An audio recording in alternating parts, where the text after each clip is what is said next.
Hi students, welcome to your channel Vijay science classes.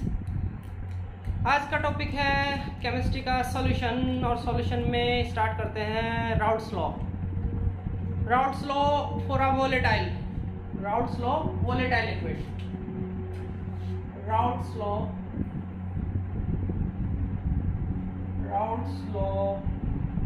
For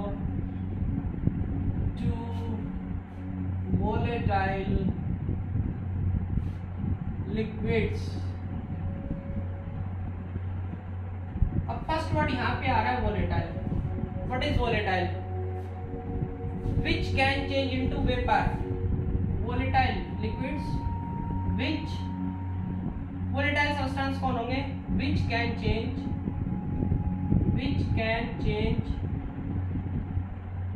into vapor। और इसमें mostly क्या होते हैं, सॉलिड्स जो आते हैं वो नॉन वोलेटाइल में काउंट होते हैं। सॉलिड्स जो होते हैं वो नॉन वोलेटाइल में काउंट होते हैं। नॉन वोलेटाइल क्योंकि ये वेपर जो फॉर्म करते हैं न के बराबर फॉर्म करते हैं, नेग्लिजिबल वेपर फॉर्म करते हैं। ठीक है, तो वेपर प्रेशर इनकी वजह से कितना होना चाहिए? 0, नियर अबाउट 0। तो सॉलिड्स नॉन वोलेटाइल में आएंगे।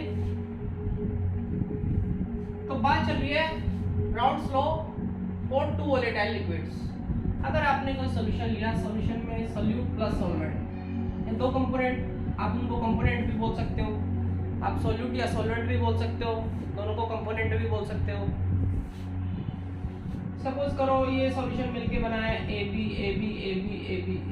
इनमें से कोई एक सॉल्वेंट सेलेक्ट कर लो, कोई सॉल्यूट सेलेक्ट कर लो, या component, you can say component. तो राउट्स लॉ क्या कहता है? राउट्स लॉ ये कहता है इन अ सॉल्यूशन, पहले डेफिनेशन की बात कर लेते हैं, फिर बात करेंगे वो क्या रहा है। In a solution at a given temperature, यानी टेम्परेचर आपको कैसा रखना है? Fix. Condition apply at a given temperature. At a given temperature, the vapor pressure of each component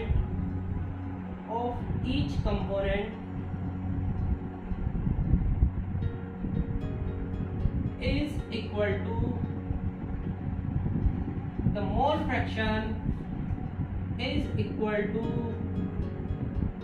fraction of that component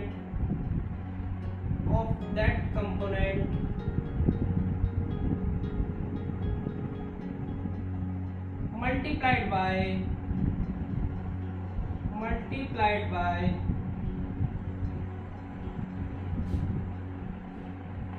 किसके? multiplied by vapor pressure of that component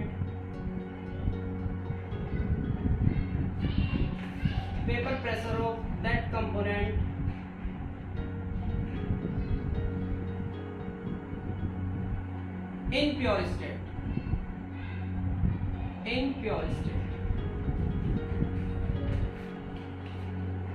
suppose करो कोई component है P, ए component ले लेते हैं, तो उसका जो वेपर प्रेशर होगा सॉल्यूशन में, that is equal to mole fraction XA, mole fraction of that component multiplied by vapor pressure of that component in pure state। इसको मल्टीप्लाई को आप साइन डाल लीजिए, P0A, ये क्या हुआ? Vapour pressure in pure state. ये तो हुआ जी statement, vapour pressure in pure state. इसको आप ऐसे भी बोल सकते हो, the vapor pressure of any component is directly proportional to the mole fraction of that component in the solution। यहीं से निकल के यही आता है। अब कैसे कैसे आता है उसकी बात अभी करेंगे। सर ये तो हमें भी बताया है, बुक्स में लिखा है, आपने क्या नया बता दिया। ठीक है, आएंगे वहां पे भी आएंगे। इसको हम ऐसे भी बोल सकते हैं कि मोल जो वेपर प्रेशर होता है, इसको आप पार्शियल प्रेशर भी बोल सकते नहीं, ये होता ही है पार्शियल प्रेशर, पार्शियल प्रेशर भी बोलते हैं। तो किसी भी कंपोनेंट का जो प्रेशर होगा सॉल्यूशन में, वेपर प्रेशर जो होगा वो डायरेक्टली प्रोपोर्शनल होता है उसी कंपोनेंट के मोल फ्रैक्शन के। ठीक है, इसी से ये आता है। कैसे आता है उसकी बात अब वहीं पे चलेंगे, वहीं पे डिटेल में चलेंगे। ये चीज क्लियर है, ये डेफिनेशन हो गई है तो क्लियर। चलो इसको समझने से पहले अब थोड़ा डीपली समझ लेते हैं। हटाए इसको जरा। चलिए जी सर पहले वेपर प्रेशर से स्टार्ट तो कर लो। चलो जी वेपर प्रेशर से स्टार्ट कर लेते हैं, ये निकल के बाद में यही आ जाएगा।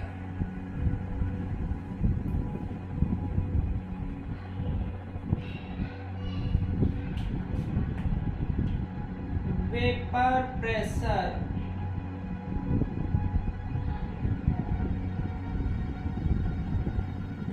वेपर प्रेशर से पहले एक टर्म आपने 9th में पढ़ी थी, इवेपरेशन, इवेपराइजेशन या इवेपरेशन। इवेपरेशन ये टर्म आपने पढ़ी थी 9th क्लास में। इवेपरेशन में क्या हुआ था, सपोज करो ये आपने कोई डब्बा ले लिया, ठीक है, ये कोई बीकर ले लिया, इसमें आपने लिक्विड ले लिया, प्योर लिक्विड, सपोज करो ए के प्योर लिक्विड ले लिया इसमें।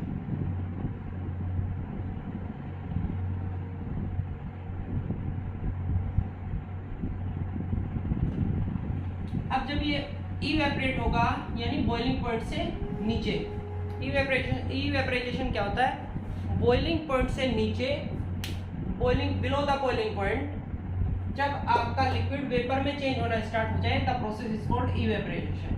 ठीक है, तो यहां से क्या हुआ, वेपर बननी स्टार्ट हो गई भैया। अब वेपर बननी स्टार्ट हो गई, वेसल कैसा है आपका, ओपन। अब वेसल ओपन लोगे तो भैया वेपर तो बनेगी लेकिन प्रेशर अप्लाइड नहीं कर पाएंगे। क्यों, क्योंकि वेसल कैसा है, ओपन है, सारी की सारी वेपर कहां निकल जाएंगी, बाहर निकल जाएंगी। क्लियर, ये इवेपरेशन। वेपर प्रेशर के लिए आपको क्या चाहिए, क्लोज्ड कंटेनर। वेपर प्रेशर के लिए आपको क्या चाहिए, क्लोज कंटेनर। चलो जी ऊपर से बंद कर दीजिए।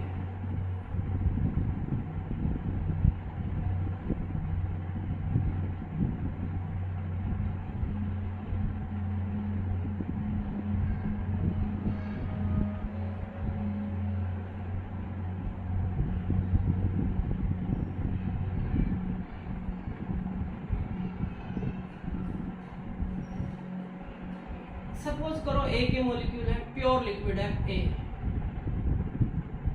प्योर लिक्विड ए, इसमें आपने प्योर लिक्विड लिया ए का प्योर लिक्विड, ए का pure liquid, pure liquid of A. अब क्या होगा, इवेपरेशन होगा, बिल्कुल होगा जी, इवेपरेशन होगा तो वेपर प्रेशर बनेगी, सॉरी वेपर बनेगा, वेपर बनेगी, ऊपर से क्लोज्ड है तो प्रेशर भी अप्लाइड करेंगी, ऊपर से क्लोज्ड है तो प्रेशर भी अप्लाइड करेंगी। प्रेशर जो अप्लाइड करेंगी अब उसी को वेपर प्रेशर बोलोगे, नो नो नो, अब ये कंडीशन आती है। उससे पहले एक बात बताता हूँ, यहाँ पे क्या हो रहा है एक्चुअली, यहाँ पे एक्चुअली दो प्रोसेस साइमल्टेनियसली हो रहे हैं, दो प्रोसेस एक साथ हो रहे हैं। क्या, वेपराइजेशन या इवेपरेशन, सॉरी इवेपरेशन, इवेपरेशन भी हो रहा है और साथ में क्या हो रहा है, कंडेंसेशन भी हो रहा है, कंडेंसेशन भी हो रहा है। एक्चुअल में क्या होगा, जब ये वेपर बनेगी आफ्टर सम टाइम एक ऐसी स्टेज आएगी कि ये वेपर वापस किसमें कन्वर्ट होनी स्टार्ट हो जाएंगी, किसमें कन्वर्ट होनी स्टार्ट हो जाएंगी, अगेन लिक्विड में। देखा होगा आपने किसी बोतल में अगर वो जब उसमें इवेपोराइजेशन होता है तो जो वेपर्स बनती हैं उसके सरफेस पे छोटे छोटे मॉलिक्यूल्स बनते हैं, वाटर की ड्रॉपलेट्स बनती हैं, वो क्या हुआ, वो कंडेंसेशन ही तो हुआ। तो यहाँ पे दो प्रोसेस एक साथ चलते हैं, इवेपोराइजेशन और कंडेंसेशन। एक स्टेज ऐसी आएगी जब इवेपोरेशन का रेट और कंडेंसेशन का रेट, यानी जिस रेट से वेपर बन रही है उसी रेट से वेपर वापस किस में कन्वर्ट हो रही है, लिक्विड में कन्वर्ट हो रही है, and that stage is called equilibrium stage. Equilibrium.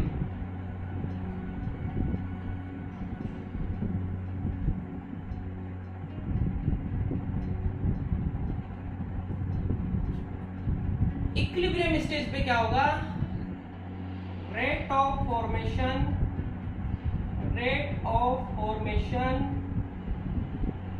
of vapor equal to rate of formation of liquid।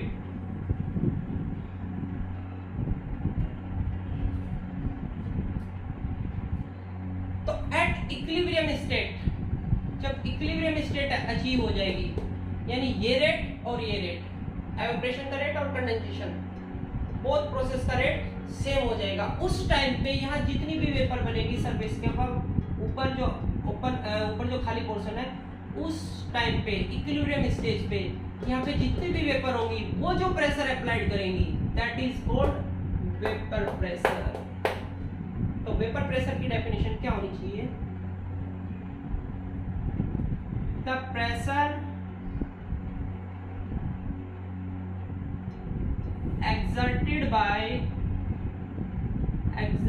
by vapor, the vapor pressure exerted by vapors at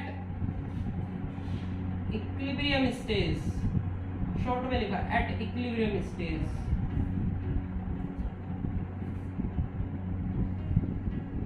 is called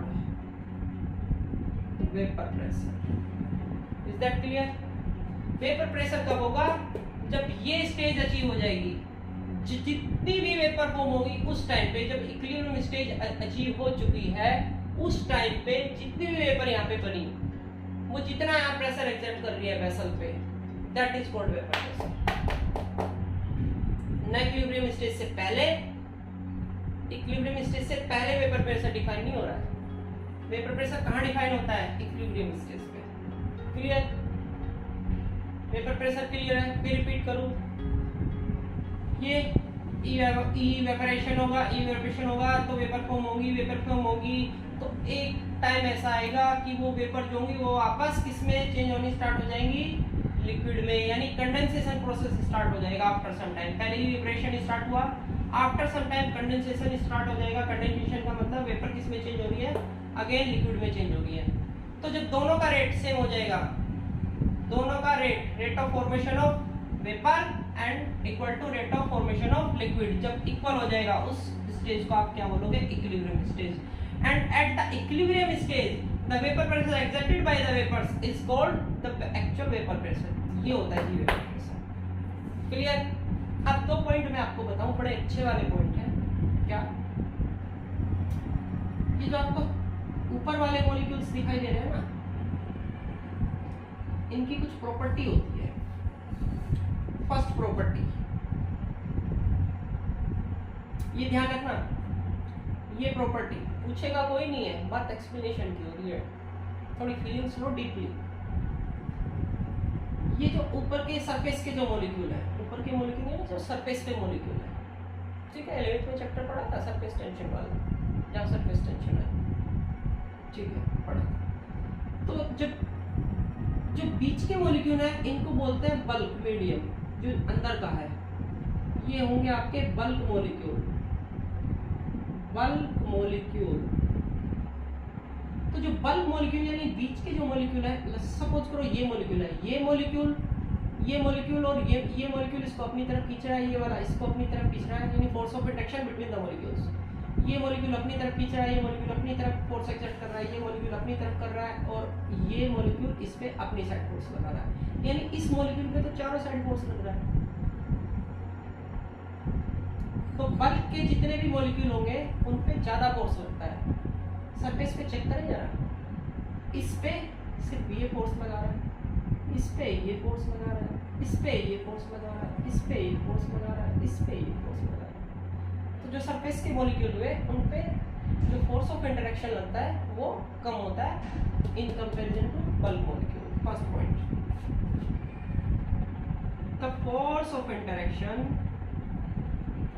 the force of interaction भी कह सकते हो, या force of interaction on the surface molecule, on the surface molecule is lesser, कम होता है जी। दिखा दिया मैंने, प्रूव कर दिया जी कैसे कम होता है। सेकंड प्रॉपर्टी, सरफेस के मॉलिक्यूल की सेकंड प्रॉपर्टी। फर्स्ट प्रॉपर्टी, जो सरफेस के मॉलिक्यूल होंगे फोर्स ऑफ इंटरेक्शन यानी इन पे जो फोर्स लगेगा वो कम लगेगा जी बल्क के कंपैरिजन में। क्लियर? ठीक है। सेकंड थिंग,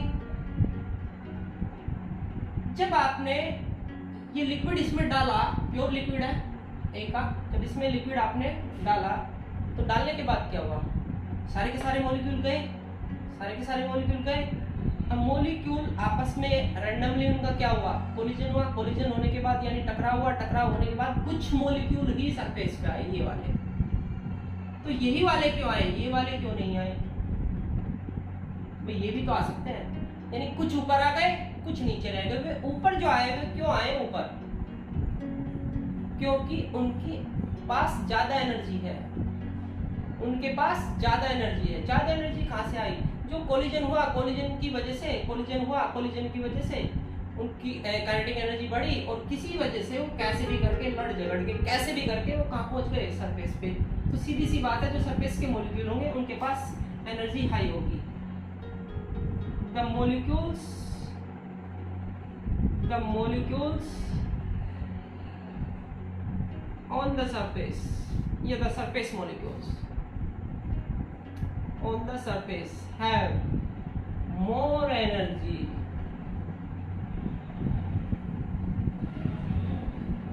दोनों पॉइंट बड़े अच्छे हैं, पता होनी चाहिए, दोनों प्रॉपर्टी अच्छी है। ये आपने 11th में पढ़ी होगी, सरफेस एनर्जी, इसको सरफेस एनर्जी बोलते थे 11th में। याद आया कुछ? आया सर, थोड़ा सा आया, कोई बात नहीं। क्या बताया? एक तो इन पे जो फोर्स ऑफ इंटरेक्शन होगा वो कम होगा। ये हमारे लिए फायदेमंद है, हमारे लिए क्या मतलब, पेपर बनने के लिए ये बेनिफिशियल है। कैसे है अभी बता रहा हूँ। द वेपर जो फोर्स ऑफ इंटरेक्शन है वो कम लग रहा है, ऊपर से एनर्जी हाई है, तो क्विकली क्या कर जाएंगे, एवोपरेट हो जाएंगे। फोर्स ऑफ इंटरेक्शन कम है तो इजीली एवोपरेट हो जाएंगे। करंट वो एनर्जी भी हाई है, सरफेस एनर्जी भी कह सकते हो, एनर्जी भी हाई है सरफेस मॉलिक्यूल की, और फोर्स ऑफ इंटरेक्शन भी लो है, तो इवेपोरेट बड़ी इजीली हो जाएंगे। क्लियर? जब ये इवेपोरेट हो जाएंगे तो नीचे वाली लेयर ऊपर आएगी, फिर वो इवेपोरेट हो जाएगी। ठीक है? तो फाइनली क्या होगा कि वेपर बननी स्टार्ट होंगी। इवेपोरेशन प्रोसेस स्टार्ट होने के बाद एक टाइम ऐसा आएगी कि कंडेंसेशन जो होगा, फिर वो प्रोसेस स्टार्ट हो जाएगा। अब जब दोनों का रेट इक्वल हो जाएगा, एक स्टेज आएगी, that is called equilibrium stage. Sir ये तो वही है 11th वाला इक्विलिब्रियम। हाँ जी वही है इक्विलिब्रियम वाला। तो इक्विलिब्रियम स्टेट पे जितने भी यहाँ वेपर्स बनेंगी, वो जितना यहाँ प्रेशर एक्सर्ट करेंगी, that is called vapour pressure. बात क्लियर हुई? क्लियर हुई? नोट कर लेना, ठीक है? अपने नोट्स बना लेना, नोट कर लेना, ठीक है? मिटा दे, चलो मिटा दे फिर।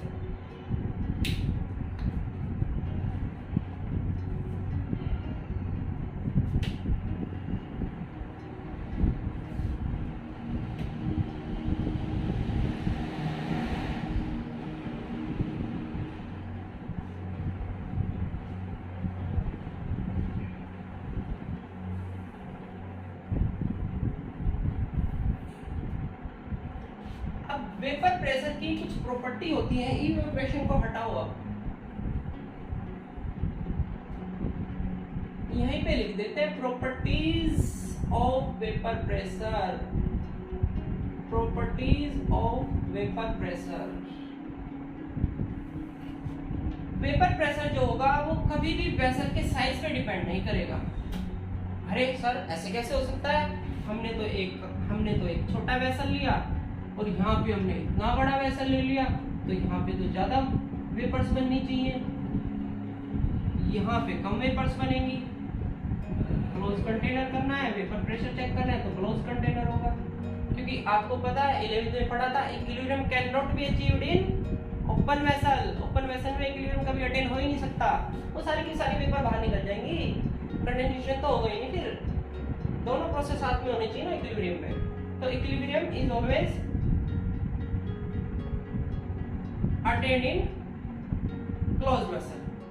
हाँ जी, तो सर अगर छोटा वेसल ले ले तो कम वेपर बननी चाहिए, वेपर प्रेशर भी कम होगा, और बड़ा वेसल लेंगे तो ज्यादा वेपर बननी चाहिए तो वेपर प्रेशर ज्यादा होगा।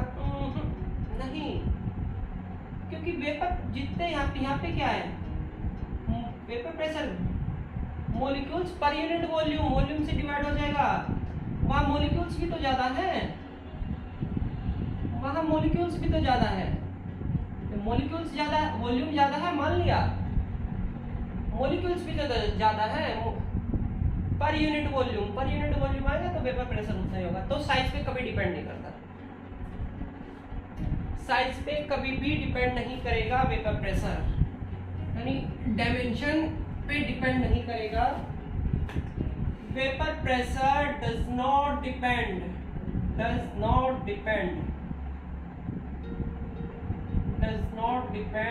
on, just wait, okay, vapour pressure does not depend on क्या, size of container, size of container पे कभी डिपेंड नहीं करेगा। फर्स्ट, सेकंड अभी आपने पहले देखा था अभी कि फोर्स ऑफ इंटरेक्शन जितना कम होगा, उतनी जल्दी एवोपरेट होंगे, जितनी जल्दी एवोपरेट होंगे उतनी जल्दी वेपर बनेंगी। तो वेपर प्रेशर जो फोर्स ऑफ इंटरेक्शन के डायरेक्टली प्रोपोर्शनल हुआ या इनडायरेक्टली हुआ?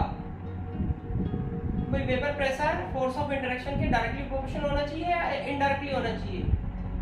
भाई फोर्स ऑफ इंटरेक्शन जितना कम होगा वेपर उतनी ज्यादा बनेगी, तो इनडायरेक्टली प्रोपोर्शनल हो गया। Vapour pressure is inversely proportional to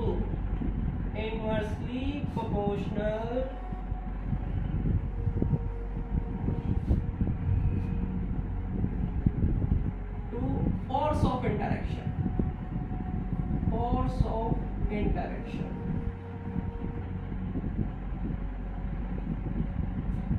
Vapor pressure is inversely proportional to force of interaction. Force of interaction जितना कम होगा वेपर प्रेशर उतना हाई होगा, फोर्स ऑफ इंटरेक्शन जितना ज्यादा ले लोगे वेपर प्रेशर उतना कम हो जाएगा, डिक्रीज हो जाएगा। क्लियर? आगे चले, लास्ट प्रॉपर्टी और बची है, थर्ड। भाई क्लियर है ना, फोर्स ऑफ इंटरेक्शन नीचे से ज्यादा फोर्स लगेगा तो वेपर में कैसे चेंज होगा? हार्डली चेंज होगा। तो वेपर प्रेशर जो होगा फोर्स ऑफ इंटरेक्शन के इनवर्सली प्रोपोर्शनल होगा। ठीक है सर, आ गया समझ, आ गया, very good. Third, vapour pressure is directly proportional to temperature. Temperature जितना बढ़ाओगे वेपर्स उतनी ज्यादा बूम होंगी। सबको पता है, ऐसे तो हमें पहले से ही पता था, चलो कोई बात नहीं, पता था, मैंने भी बता दिया। टेम्परेचर जितना बढ़ाओगे वेपर प्रेशर उतना बढ़ेगा। क्लियर? यानी डायरेक्टली प्रोपोर्शनल। डायरेक्टली प्रोपोर्शनल का मतलब ये मत समझ लेना कि टेम्परेचर के पावर 1 के है, तो पावर 1 के होता तो डायरेक्ट ग्राफ कैसा जाता? वेपर प्रेशर टेम्परेचर, क्योंकि log P1 upon P2 equal to T2 minus T1 upon something आता है, तो इस टाइप से ग्राफ जाएगा, डायरेक्टली कभी नहीं जाएगा। हाँ, डिपेंड करता है जरूर टेम्परेचर पे। टेम्परेचर बढ़ाओगे वेपर प्रेशर, टेम्परेचर बढ़ाओगे वेपर प्रेशर बढ़ जाएगा, ठीक है। बट ग्राफ जो होगा वो स्ट्रेट लाइन कभी नहीं जाएगा, ये ध्यान रखना। तो वेपर प्रेशर की प्रॉपर्टीज हो गई, ठीक है। चलिए जी, वेपर प्रेशर की प्रॉपर्टीज हो गई, बड़ी अच्छी बात है। नेक्स्ट पॉइंट पे चलते हैं जी।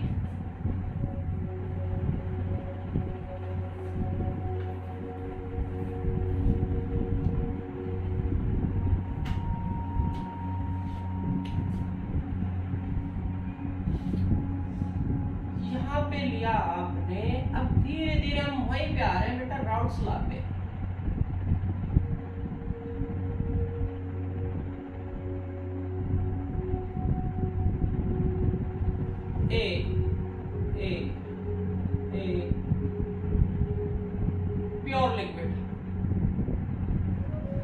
प्योर लिक्विड ए। तो जो वेपर्स बनेंगी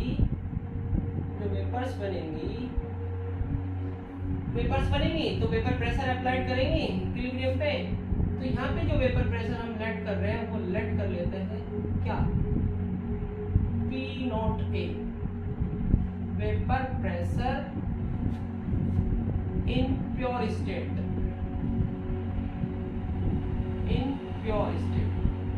क्योंकि प्योर ही है, प्योर लिक्विड है, vapour pressure in pure state. अब आपने क्या किया, एक दूसरा कंटेनर ले लिया, ओपन मत रख देना गलती से भी।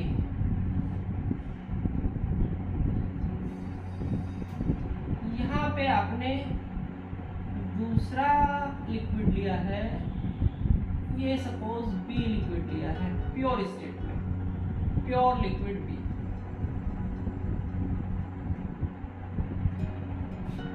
यहाँ पे जो वेपर प्रेशर होगा उसको लेट कर लेते हैं P0B, vapour pressure of be in pure state.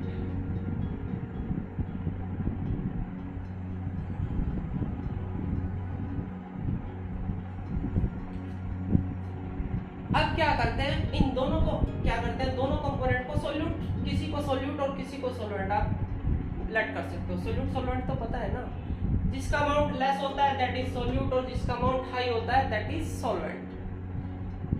जिसका अमाउंट लेस होता है दैट इज सोल्यूट और जिसका अमाउंट हाई होता है दैट इज सोलवेंट। सोलवेंट में सोल्यूट डिसॉल्व करते हैं, ठीक है। सोलवेंट का अमाउंट ज्यादा और सोल्यूट का अमाउंट कम। कंपोनेंट लेट कर लो ए, इन दोनों को कंपोनेंट भी लेट कर सकते हो, किसी को सोल्यूट, इसको सोल्यूट लेट कर लो, इसको सोलवेंट लेट कर लो, आपकी मर्जी है। अब आपने क्या किया, इन दोनों को मिक्स कर दिया, मिक्स करके एक सॉल्यूशन बना लिया।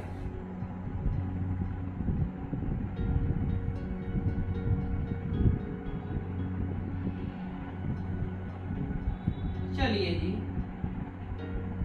सॉल्यूशन बन गया सर, सॉल्यूशन बन गया तो बड़ी अच्छी बात है।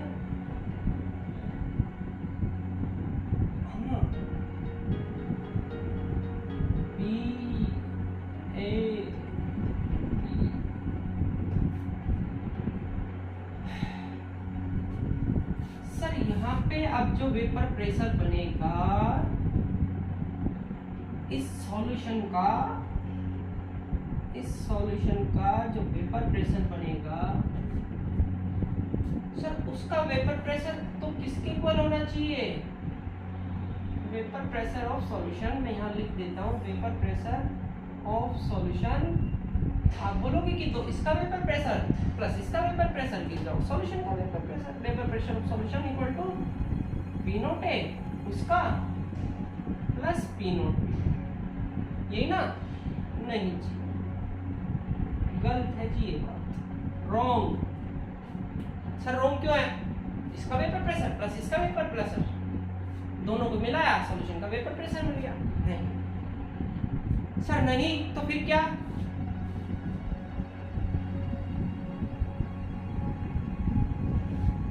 जो सॉल्यूशन में जो ए का वेपर प्रेशर होगा, अब की बार सॉल्यूशन में जो ए का वेपर प्रेशर होगा लेट दैट इज पी, और बी का जो होगा लेट दैट इज पीबी। ए का जो होगा let that is P A in the solution and also called partial pressure. बताया था ना मैंने वहां पे, पार्शियल प्रेशर भी बोल सकते हो, partial pressure of A and it is called partial pressure. जो पी ए की वैल्यू होगी वो पी नॉट ए से कम होगी, as it is P B की वैल्यू जो होगी वो पी नॉट बी से कम होगी, पी नॉट बी से कम होगी। सर कैसे होगी? सर पी ए की वैल्यू पी नॉट ए से कम कैसे होगी और पी बी की वैल्यू पी नॉट बी से कम कैसे होगी? चलिए एक्सप्लेन करें कैसे होगी। देखिए अब आप सपोज कर लीजिए मैंने यहाँ और मॉलिक्यूल डाल देता हूँ, यहाँ पे और डाल देता हूँ, यहाँ साइज बड़ा ले लिया, कोई बात नहीं, मैटर नहीं करता भाई। आपने ए और बी को मिक्स किया, मिक्स करने के बाद हाँ यहाँ नीचे भी मॉलिक्यूल है, मैं ये नहीं कह रहा हूँ कि नीचे मॉलिक्यूल नहीं है ए बी के, कहीं ए पे बी के होंगे, कहीं ए के होंगे, कहीं बी के होंगे, कहीं ए के होंगे, कहीं बी के होंगे, कहीं ए के होंगे। बट सरफेस पे देखना, सरफेस पे तो दोनों मॉलिक्यूल आएंगे ना, ए के भी आएंगे आपकी बार, बी के भी आएंगे। ये थोड़ी है कि ए वाला कहेगा ए बी तू नीचे चल, सरफेस पे मुझे आने दे, या ए बी बोलेगा ए नीचे चल मुझे आने दे बी पे। नहीं, ए के भी मॉलिक्यूल्स आएंगे और बी के भी मॉलिक्यूल्स आएंगे। जब ए के भी मॉलिक्यूल सरफेस पे आ रहे हैं और बी के भी आ रहे हैं, सपोज करो पहले 1 2 3 4 3 4 5 6 7, सपोज करो पहले यहाँ पे 6 मॉलिक्यूल थे सरफेस पे, 6 यहाँ पे थे, लेट एज्यूम करो। अब की बार सरफेस पे क्या होगा?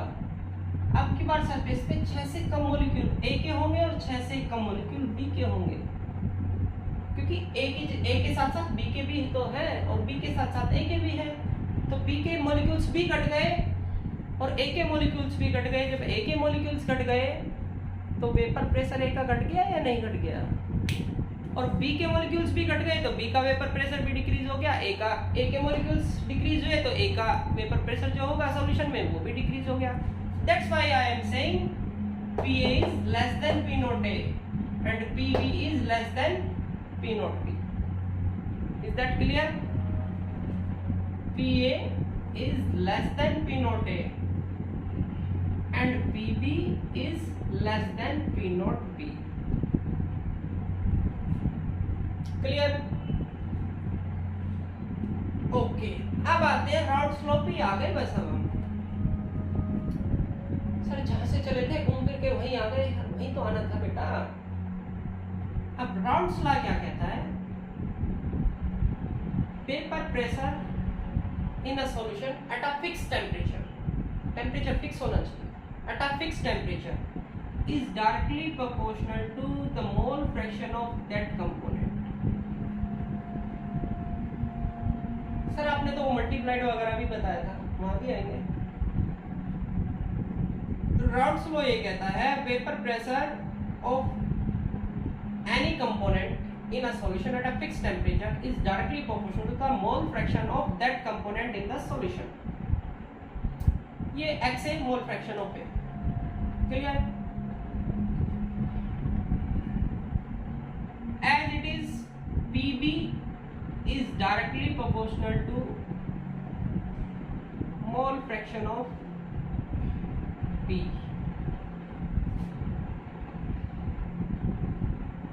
कांस्टेंट आया, डायरेक्टली प्रोपोर्शनल का साइन हटाया, कोई कांस्टेंट आया एक्स ए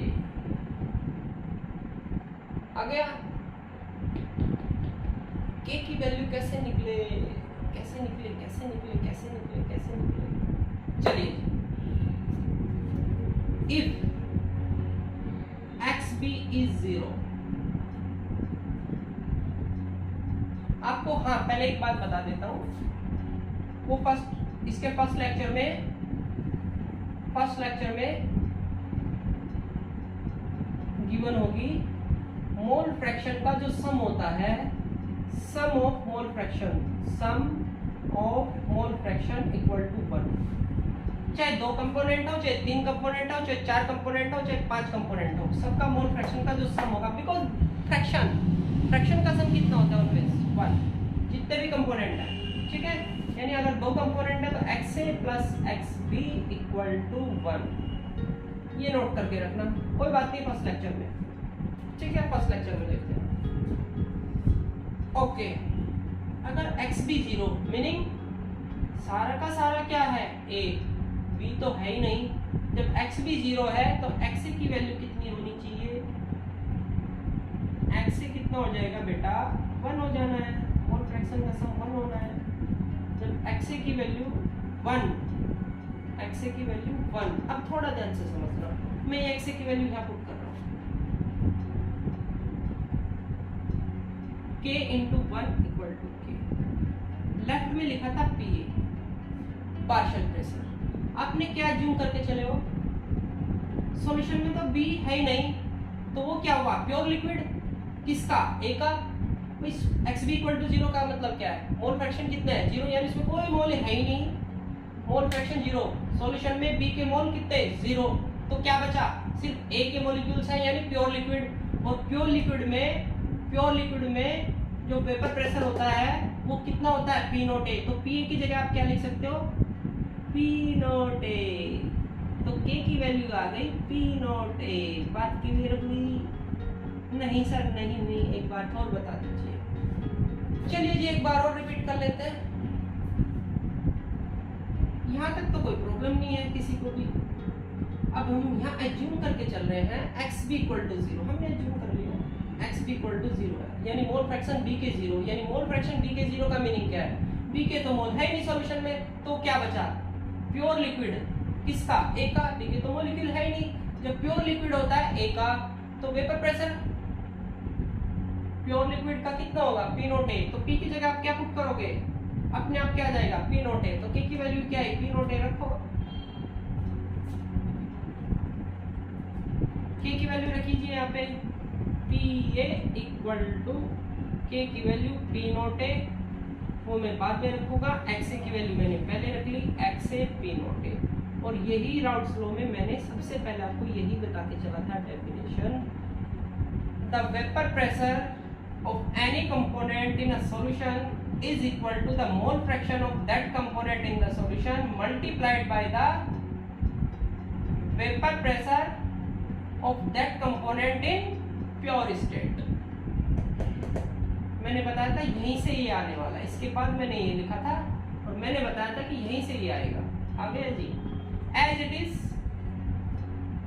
PB जो होगा वो क्या हो जाएगा XA, सॉरी D की बात चल रही है, मोल fraction of D into vapour pressure of B in pure state, दोनों कंपोनेंट का गया, this is the routes law. आगे इक्वेशन सर यहीं से चले थे, कैसे कैसे घूम के आए, ऐसे ऐसे घूम के आए, आना था जरूरी था, आपके ये सब कुछ क्लियर होना जरूरी है ना, बात क्लियर हुई, थोड़ा और आगे चलेंगे अभी। तो यहीं से चले थे और यहीं पे आ गए, कैसे कैसे आए वो आपको डिटेल में मैंने आपको बता दिया, क्लियर, अपने नोट्स बना लीजिए, ठीक है, वीडियो से। अभी और आगे चलेंगे, इसको हटा दीजिए, हटा दे, हटा दो सर, चलिए जी हटा देते हैं, इन दो को रख लेते हैं।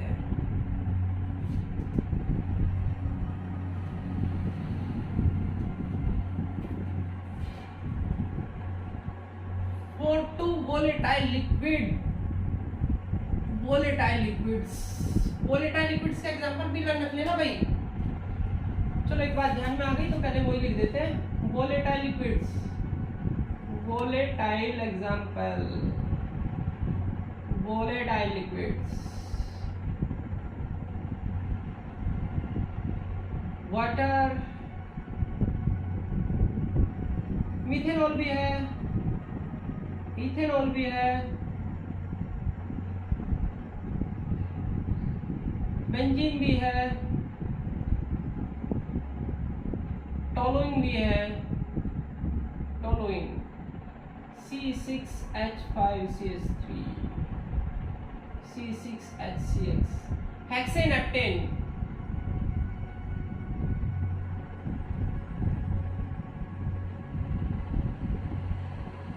ये बुक में भी मिल जाएगा आपको हेक्सेनेप्टेन का, क्लियर? चलिए जी, नॉन वोलेटाइल की वैसे बात नहीं कर रहे अभी, क्योंकि नॉन वोलेटाइल का बाद में चलेगा। नॉन वोलेटाइल का चलो बता देता हूँ। 3 एग्जांपल तो जरूर याद रखना। क्या? Urea, glucose, sucrose,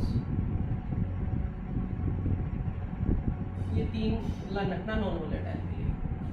non volatile होते हैं, ठीक है जी। चलो जी एग्जांपल हटाते हैं।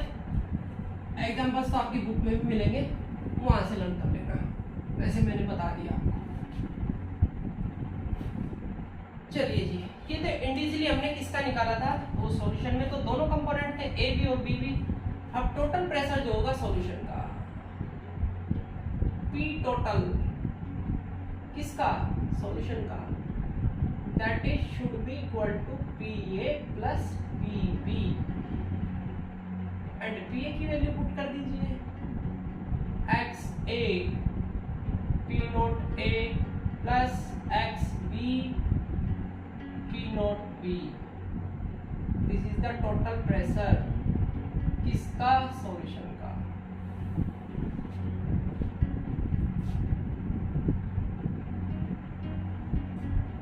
इंडिविजुअली अप्लाई करना है तो ऐसे करोगे, और न्यूमेरिकल में सॉल्यूशन दे रखा है तो ऐसे अप्लाई करोगे। क्लियर? इसको हम दूसरी फॉर्म में भी लिख सकते हैं, वहां दूसरी फॉर्म में बाद में बताऊंगा, पहले इसका ग्राफ ड्रॉ कर लेते हैं। ग्राफ क्योंकि बोर्ड के पॉइंट ऑफ व्यू से इंपॉर्टेंट है। वेपर प्रेशर और मोल फ्रैक्शन के बीच, जो the graph between the mole fraction and vapour pressure, mole fraction,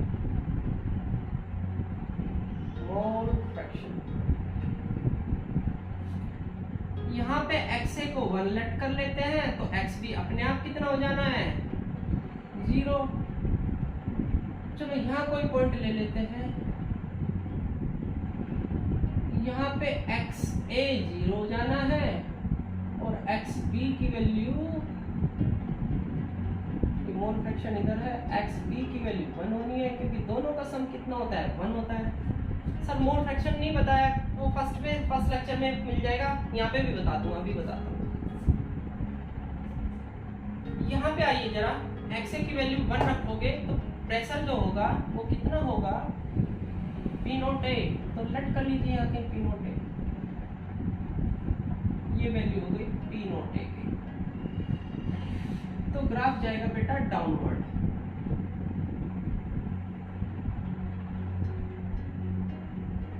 इस पॉइंट पे XA की वैल्यू 0 हो चुकी है। जब XA 0 तो PA की वैल्यू 0। तो यहाँ पे आप लिख सकते हो ये ग्राफ है किसका? P equal to XA P naught A। अब ऐसे ही जरूरी नहीं है ये ग्राफ दूसरा लेके जा रहा हूँ, XB की वैल्यू 0 है, यहाँ से ये स्ट्रेट जाएगा, ये डाउनवर्ड जाएगा, तो ये अपवर्ड जाएगा, क्योंकि इसके मोल सब बढ़ रहे हैं, उसके घट रहे हैं। हम मान के चले, अज्यूम करके चले हैं XB 0, तो यहाँ पे P नोट PB आना ही नहीं था। लेट सपोज करो यहाँ पे एक स्ट्रेट लाइन ड्रॉ करो, बिल्कुल ऐसे स्ट्रेट लाइन, ठीक है। मेरी थोड़ी सी ऐसी हो गई, आप स्ट्रेट ले लेना, ठीक है। एंड दिस इज, ये जो ग्राफ गया आपका, ये जो ग्राफ है ये किसका है? ये B का है, और PB equal to XB into P naught B। अब इन दोनों को ज्वाइन करा दो, तो ज्वाइन करा दीजिए, तो क्या मिल जाएगा? यहाँ पे भी लिख सकते हो P नोट B, क्योंकि XA की वैल्यू XB की वैल्यू कितनी रखोगे? 1 रखोगे, XB की वैल्यू 1 रखोगे, तो PB की वैल्यू कितनी आएगी? P नोट B के इक्वल, लाइक दिस। दोनों को ज्वाइन करा दीजिए, सॉल्यूशन का टोटल वेपर प्रेशर मिल जाएगा, यानी P equal to P naught A XA आगे पीछे लिख सकते हो, plus P naught B X B, X से पी नोट ए भी लिख सकते हो, मल्टीप्लाई में आगे पीछे लिख सकते हो। ये फर्स्ट ग्राफ ए का, सेकंड बी के लिए और थर्ड सॉल्यूशन के लिए, ये सॉल्यूशन का ग्राफ हो गया। अब सॉल्यूशन का ग्राफ जो थर्ड है उसके लिए मैं आपको बात बता रहा हूँ, वो आपको नन रखनी है। देखो ये जो सॉल्यूशन का ग्राफ जा रहा है ये इंक्रीज भी हो रहा है, लेफ्ट टू राइट जा रहे हैं, और राइट टू बैक आए तो क्या हो रहा है, डिक्रीज हो रहा है। Sir what are you saying? मैं ये कह रहा हूँ कि अगर आप ए के मोल फ्रैक्शन बढ़ाओगे, ए के मोल फ्रैक्शन सॉल्यूशन में ए के मोल फ्रैक्शन बढ़ाओगे तो ग्राफ इंक्रीज होगा। मोल फ्रैक्शन ए के भी छोड़ो, मोल फ्रैक्शन बढ़ाओगे किसी भी कंपोनेंट के, मोल फ्रैक्शन बढ़ाओगे, कंपोनेंट भी छोड़ दो कि हाँ कोई भी कंपोनेंट ले लो, दोनों ही ले लो, कंपोनेंट के वेपर प्रेशर बढ़ाओगे तो टोटल वेपर प्रेशर आपका सॉल्यूशन का बढ़ेगा, और डिक्रीज करोगे तो डिक्रीज हो जाएगा। यानी दोनों पॉसिबिलिटी है, वो डिपेंड करेगा। इंक्रीज करोगे मोल फ्रैक्शन को, इंक्रीज करोगे तो वेपर प्रेशर इंक्रीज होगा, और मोल फ्रैक्शन डिक्रीज करोगे तो आपका डाउनवर्ड आएगा, यानी आपका वेपर प्रेशर डिक्रीज हो जाएगा। ये बात ध्यान रखना। क्लियर? सर मोल फ्रैक्शन बता दीजिए। अच्छा ये भी चल रहा था आगे थोड़ा सा, चलो जी मोल फ्रैक्शन बता देते हैं। मोल फ्रैक्शन सपोज करो दो ही कंपोनेंट है ए और बी, मोल फ्रैक्शन जिसके मोल फ्रैक्शन निकालने उसके नंबर ऑफ मोल्स ऊपर, नीचे टोटल नंबर ऑफ मोल्स। ए और बी है तो Na प्लस Nb, और XB की वैल्यू क्या हो जानी चाहिए, Nb। जिसके मोल फ्रैक्शन निकालने हैं उसके मोल फ्रैक्शन ऊपर आते हैं, नीचे टोटल मोल फ्रैक्शन। क्लियर? आगे चले। इसको आप कैसे लिख सकते हो, इसको आप ऐसे भी तो लिख सकते हो बेटा। आपको पता है XA plus XB equal to 1 होता है, इसको हटा दे जरा। XA plus XB equal to mole fraction का सम कितना पता है, ऑलवेज 1 होता है। तो थर्ड कंपोनेंट भी होता था XA plus XB plus XC, चार भी होते हैं XA plus XB plus XC plus XD equal to 1, क्योंकि फ्रैक्शन का सम है, आपको पता है फ्रैक्शन का सम ऑलवेज 1 होता है। तो आप यहाँ पे क्या कीजिए, यहाँ पे एक बार आप क्या करो, XA को रिमूव कर लो या XB को रिमूव कर लो। चलो मैं क्या कर लेता हूँ, XA की जगह XA को चलो यहीं रख लेते हैं, पहले उसको हटाते हैं, XB को हटाते हैं। सर XB से कोई दुश्मनी है क्या आपकी? नहीं, दुश्मनी कुछ नहीं, आपकी मर्जी है। XB की वैल्यू यहाँ से फाइंड कीजिए, उधर लेके जाओ 1 minus XA, 1 minus XA P note P, multiply कीजिए अंदर XA P naught A P naught B minus XA P naught B।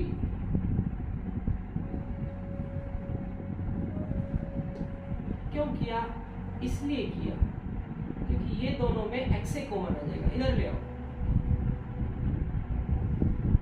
XA P naught A minus XA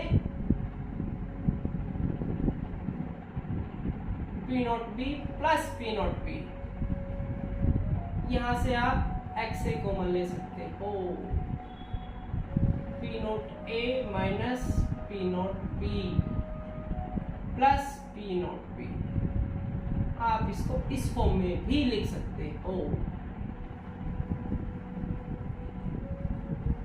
clear? ऐसे ही आप XA को रिमूव कर सकते हो। चलो अब की बार XA को रिमूव कर लो। XA की जगह क्या रखोगे, रखो 1 minus XB, 1 minus XB P naught A plus XB P naught B। Value multiply करो, P naught A minus P naught A XB, आगे पीछे लिख सकते हो मल्टीप्लाई। मल्टीप्लाई है तो मल्टीप्लाई हमें आपको फैसिलिटी देती है आगे पीछे लिखने की, कोई सा भी आप फ्रंट पे ले लो, कोई सा भी बैक ले लो। कहाँ पे कॉमन आ रहा है? यहाँ पे कॉमन आ रहा है। P नॉट ए, मैं इसको पहले लिख लेता हूँ, X B P naught B minus P naught A X B common again, ये आया जी आपका इस फॉर्म में। एक्स बी कॉमन ले लीजिए तो क्या बचेगा? 1 P नॉट बी यहाँ पे बचेगा माइनस P नॉट ए यहाँ पे बचेगा। एक्स बी यहाँ लिखना चाहते हो यहाँ लिख लो, यहाँ पे लिखना चाहते हो बेटा यहाँ पे लिख लो।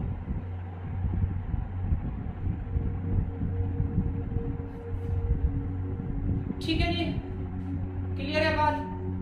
अब चलते चलते लास्ट टॉपिक एक और लेते हैं, वेपर प्रेशर इन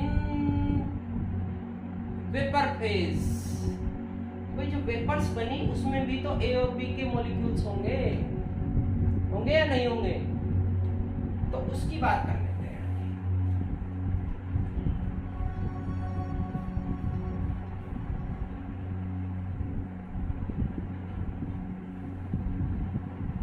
सिंपल सा है, बड़ा सिंपल है।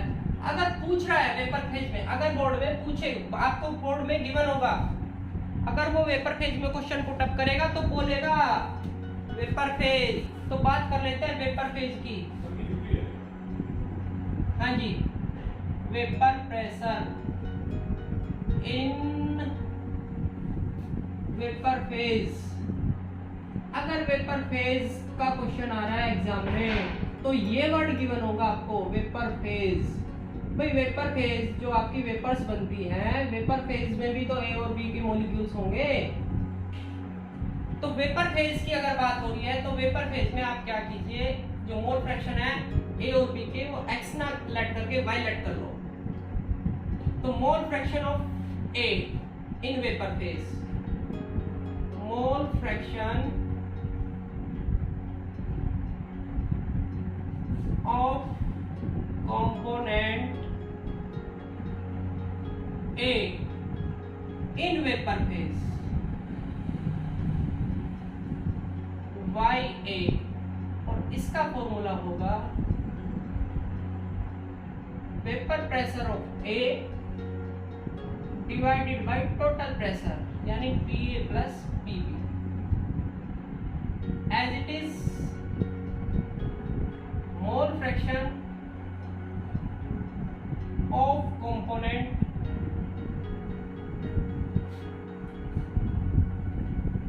component B in vapor phase।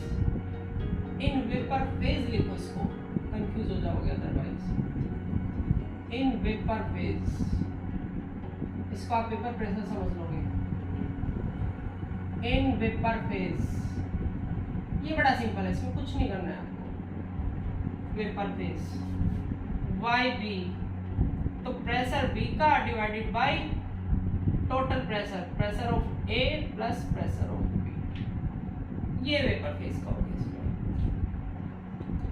तो चलते चलते लास्ट टॉपिक पे एक बात फिर रिमाइंड कराता हूं मैं आपको, जो ग्राफ आपका बना था वो इस टाइप से बना था। फिर रिपीट करता हूं, इस पॉइंट को नोट करके रखना, इंपॉर्टेंट है। घुमा के पूछ सकता है, अगर आप, फिर ध्यान से समझना, अगर आप ये इंक्रीज भी हो रहा है, लेफ्ट टू राइट जाए, और राइट टू लेफ्ट आए तो डिक्रीज भी हो रहा है, दोनों ही काम हो रहे हैं। तो अगर आप किसी कंपोनेंट के मोल फ्रैक्शन इंक्रीज करोगे तो वेपर प्रेशर इंक्रीज होगा, और किसी कंपोनेंट के मोल फ्रैक्शन डिक्रीज करोगे तो ये डिक्रीज हो जाएगा। बस इतनी सी बात है। किसी बी कंपोनेंट के मोल फ्रैक्शन इंक्रीज करोगे तो वेपर प्रेशर इंक्रीज हो जाएगा। भाई मोल फ्रैक्शन का मतलब क्या है?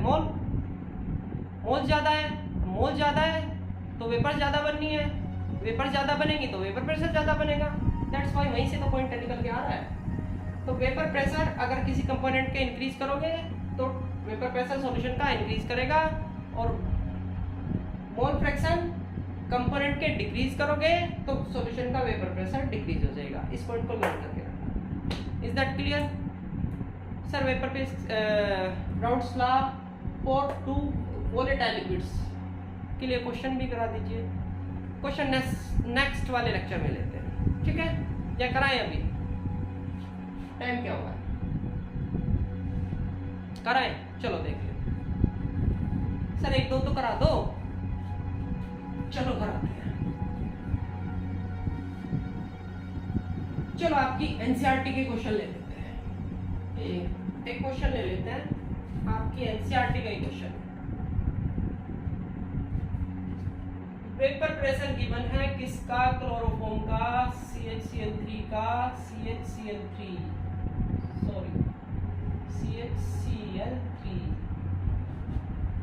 कितना टेम्परेचर फिक्स है? टेम्परेचर का करना कुछ नहीं है, 200 mmHg। ओके।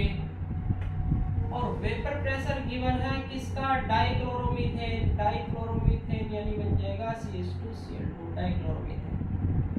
इसका कितना गिवन है? 415 mmHg। फाइंड क्या करना है भैया? अब क्या कह रहा है? The vapour pressure of solution, the vapor pressure of solution prepared by mixing, इन दोनों को मिक्स कर रहा है, mixing 25.5 gram CHCl3 and 40 gram CH2Cl2। ये कितना है? एट वही टेम्परेचर सेम है, उसी टेम्परेचर पे हुए थे, उसी टेम्परेचर पे ही है। ये फर्स्ट में गिवन था। द वेपर प्रेशर कैलकुलेट, यहाँ पे लिखा है कैलकुलेट, ये आपको कैलकुलेट करना है, वेपर प्रेशर निकालना है, ठीक है? सॉल्यूशन का। Is that clear? ठीक है। सेकंड में क्या पूछ रहा है? सेकंड में पूछ रहा है mole fraction, the mole fraction किसका? the mole fraction of each component, दो ही तो कंपोनेंट है, each component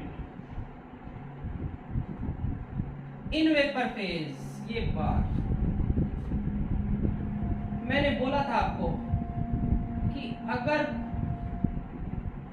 ये वर्ड बोल रहा है तो वेपर फेज में पूछ रहा है तो बोलना पड़ेगा उसको वेपर फेज।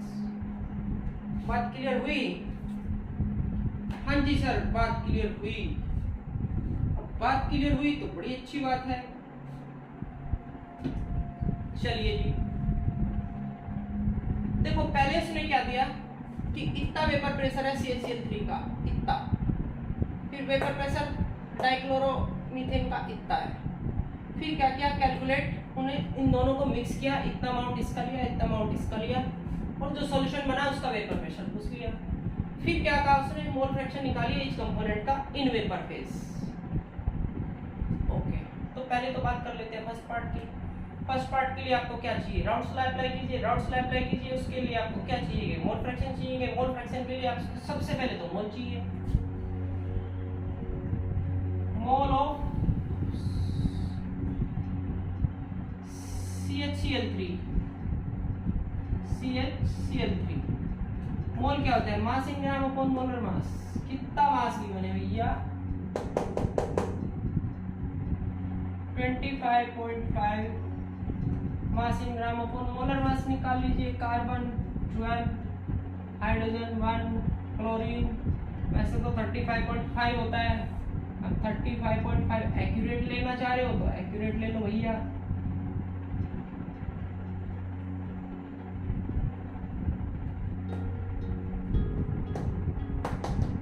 ऐड कर दीजिए 5 to 7 और 1 8 और 6 और 1 7 107.8। यहाँ से मोल आ गए आपके। ऐसे ही मोल निकाल लीजिए किसके?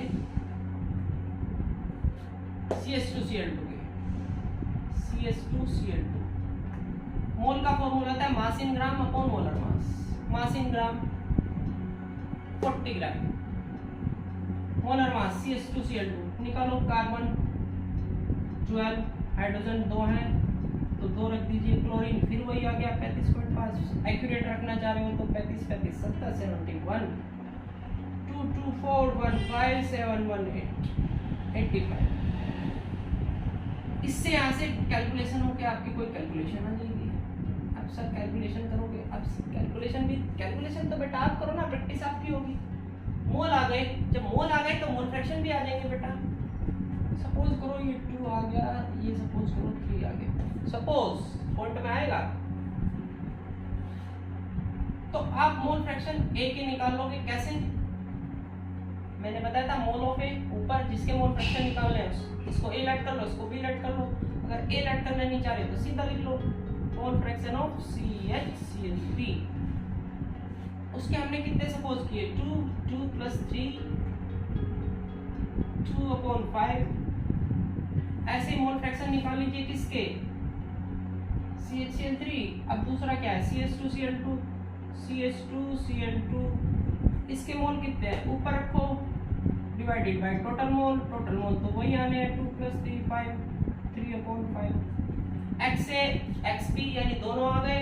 अब आपको पता है टोटल प्रेशर पूछे सॉल्यूशन का वो होता है क्या फॉर्मूला आपने लिखा था P naught A x A P naught B xp यही आया था ना जी आपका फॉर्मूला। भाई A को आप लेट कर लो ये और B को लेट कर लो ये A लेट कर लिया ये B लेट कर लिया तो रखवाइए जी डाटा रख लीजिए P नोट A ये दे रखा है ये जो वेपर प्रेशर दे रखा है प्योर स्टेट का ही गिवन है मोल फ्रैक्शन 2/5 जो हमने एज्यूम किए हैं एक्यूरेट तो पॉइंट में निकल के आएंगे वो आप निकालना। P नोट A का वेपर प्रेशर कितना 200 इनटू x A की वैल्यू हमने एज्यूम की है फिर रिपीट कर रहा हूँ कैलकुलेशन से निकाल लेना P naught B pure state का गिवन है 415 इनटू XB वो ये एज्यूम करके आया था कितना 3/5 x A कितना आया था x A 2/5 आया था XB कितना आया 3/5 सर जी आ गया जी वेपर प्रेशर आ गया आपका सॉल्यूशन। अब मोल फ्रैक्शन निकालना है किसके वेपर फेज के मैंने मोल फ्रैक्शन का फॉर्मूला अभी क्या लिखा था प्रेशर अपॉन टोटल प्रेशर आप निकाल चुके हो प्रेशर आपके पास है डिवाइड कर दीजिए आ गए मोल फ्रैक्शन निकाल लोगे ना वेपर फेज के सर आप नहीं निकाल दो ना चलिए हम ही निकाल देते हैं। ए एज्यूम किया था क्या CHCl3 vapour pressure of A upon PA + PB PA ये राजी PA यहाँ से इसकी वैल्यू रख लोगे ये क्या है P तो है बेटा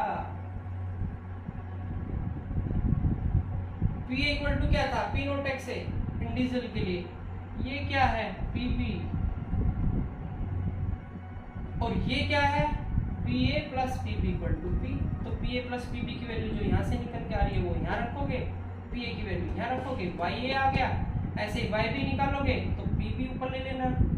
अदरवाइज दूसरा मेथड भी है जब मोल फ्रैक्शन एक वैल्यू निकाल ली मोल फ्रैक्शन की तो दूसरे की निकालने की जरूरत नहीं है क्योंकि अगर दो कंपोनेंट है तो एक का मोल फ्रैक्शन निकालो दूसरे का निकालने के लिए क्या करो 1 में से सब्ट्रैक्ट कर दो because you have to know the sum of mole fraction is 1 तो एक का मोल फ्रैक्शन निकाल लीजिए दूसरे का 1 में से सब्ट्रैक्ट कर दीजिए।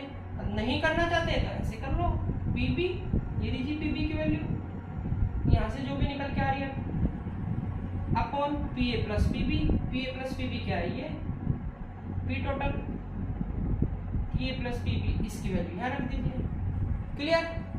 तो टू वोलेटाइल के लिए तो जो न्यूमेरिकल होंगे ना वो बड़े इजी होंगे इज दैट क्लियर।